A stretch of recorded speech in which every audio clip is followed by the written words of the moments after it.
So we've got 9 new features that have just gone live within GoProposal. A lot of them are to enhance your user experience as you create proposals and to give you more control in the way that you can configure them. So I'm just going to give you a quick whistle-stop tour of how they work, because no doubt you're going to be seeing them appearing in your app.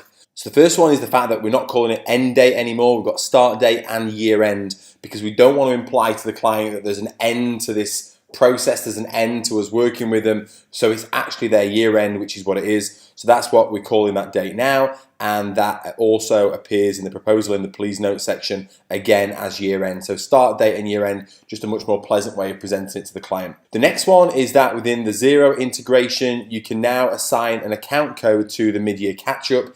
This is to help your reporting on the mid-year catch-up when you apply that to a new client. The next feature that I mentioned earlier this week is now you've got a much larger range of merge tags which you can include within the proposal, within the letter of engagement, and within the email as well. So you've got things like net annualized fee, gross annualized fee, gross one-off fee, net one-off fee, year-end date, date of sending the proposals, things like that. So you can now feature those within the proposals and letter of engagement, and that will get dynamically generated as you produce the proposal. The next feature, and this is one that catches people out who are new to GoProposal, is that if you produce a proposal where you have a minimum monthly fee applied to the proposal, very often it looks a bit odd because you've got one line item there at £67, for example, but the total comes to £100, and you're like, why are the calculations wrong?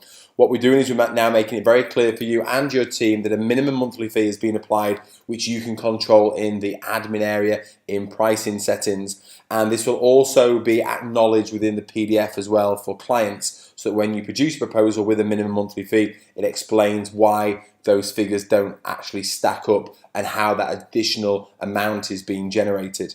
If you don't know where to set your minimum monthly fee, if you come into configure and pricing settings, everything is in here, and you'll notice we've had a bit of a rejig of things within the back end. Nothing to worry about. It will be more intuitive for you guys to use, and it's because we now have all the proposal types within one space. It meant that we didn't need the proposal PDF section anymore, and so we've just rehoused a few things, but they're in much more logical places and where you'd expect to find them. So things like displaying breakdown of fees in the proposal and tax labels, minimum monthly fee, don't round prices, everything is now sat there within pricing settings, which is where it should be. The next feature is passing details through to Xero, because you may already have a contact for that client set up in Xero, and it may be different to who you're producing the proposal for. So you may have a proposal that you're producing for the managing director, but you have their bookkeeper set up for the invoices to go to in Xero, and you don't want to keep overwriting that data in Xero. So if you don't want to do that, if you simply click this button and choose a Xero contact from the invoice for the invoice,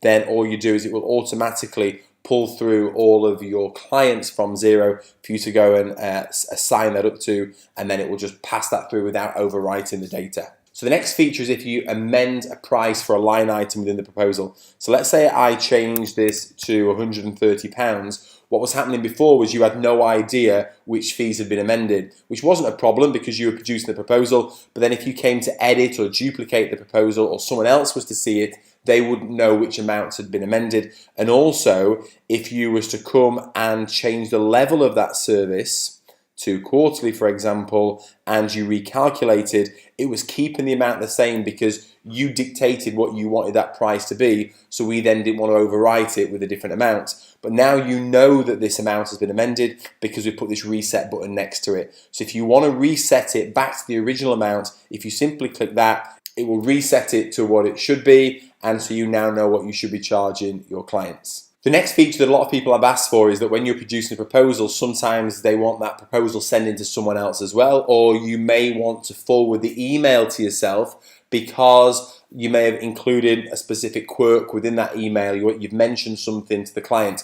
I would advocate that you shouldn't do that. If you have something important that you want to include in a proposal, don't put it in the email. You should be putting that in the please note section of the proposal, or you should be putting it in the letter of engagement, because ultimately you're getting your client to sign that. So you'd never want anything important in the email. That should just be there to personalize, like have a great weekend, or I hope United win this weekend, or something like that. So you shouldn't be putting anything important in the email anyway. However, if you do want to send a copy of that email to someone else, Now, as you produce the proposal, if you simply drop down the customer email, you'll see here that you can also additionally email that proposal to someone else as well. At the moment, you can only send it to one additional person, but after next week, you'll be able to put a comma in and have as many people in there as you want. But at least you can send that to one more person now if you want to. And the final feature, which I know has been heavily requested, is on the dashboard and on the proposal page as well. When you're organizing the proposals and searching through them, as well as being able to choose a fixed period of time, you can now also select a custom date range where you can choose to show proposals from a certain period up until a certain period. So you've got a lot more control now over what you can see, which is fantastic when you're reporting or looking at what's outstanding and what needs chasing, for example, and various things like that. So that's the same in here and on the proposal page. So I know that's a key feature that you've been asking for. So I'd just like to really thank you for all of the requests that you keep putting through to GoProposal. We do listen to everything that you share with us, and we will put them on the roadmap if we think they're a valid idea and if enough people have asked for them. By doing what we're doing, we're continually evolving GoProposal. Every single week we're working on it. A lot of the things are underground around improving security or making slight amendments to things that you probably won't even see, database stuff, which I don't even know what that means, speeding things up and various things like that. So a lot of it is underground, and it's great to be able to share features with you which you've requested that actually impact your usability or allow your staff to be able to use it better, allow you to impact your clients better, allow you to serve your clients better, etc. So it's fantastic that we're able to do these for you, and this just shows our continual commitment to making GoProposal better for you. Please keep your ideas coming. We do listen, they do get recorded, they do get on the roadmap. I appreciate that sometimes things take a little bit longer than you want, but they will get there at some point in the future. In September, we're starting our center integration, which I know everyone's really looking forward to, and I'm hoping that will be completed in September as well. It should be a fairly fast turnaround project, and it will replicate what we've done with Carbon. We've also got a really exciting feature that will be coming later on this year, and another big one that will be dropping into your apps next year as well. So great to have you on board. We love the community spirit that we've really built up now. Please continue to share your ideas and support each other, and please share your successes in the group as well. We love to hear when you've had a win, however big, however small, in the group. It really inspires everyone else to keep going and to keep growing. Thanks, guys.